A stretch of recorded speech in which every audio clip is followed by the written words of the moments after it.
Hammaga salom. Bugungi videoda aynan Arafa kunidagi bir kunimizni sizlar bilan bo'lishmoqchiman. Ertalabdan zakazlarni oxirigacha tugatib dastavkadan chiqazib va hovlani tozalashni boshladik. Orada Billur firmasidan har xil tozalash vositalari yuborishdi. Kakras vaqtida keldi deb ularni ham sinab ko'rdim. Divanlarni gullantigini yaxshilab supurib, Billur geldan ozgina suvga solib, mebellarni, podokolniklarni, changlarni artib tozalab chiqdi. Kafelarni polani ham yaxshilab artib, gullarni chiroyli qilib joylashtirib qo'ydim. Taksiga olib yordamchimiz ham hayit oldi uylariga ketgandilar, hamma ish o'zimizga qoldi. Uyda yosh bolalar bo'lgan sababli oynalarni birpasda doqib tashlashadi. Billur oyna tozalaydigan vositasi bilan birpasda oynalarimni top-toza qilib artib oldim.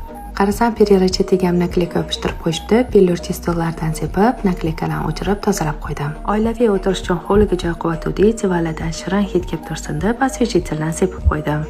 Daraxtlarni, gullarni changini yuvib, hayitga hovlimizni chiroyli qilib tozalab oldik. Ertasi kuni voqli saharda uyg'onib, erkala namozdan kelguncha hovliga chiroyli stol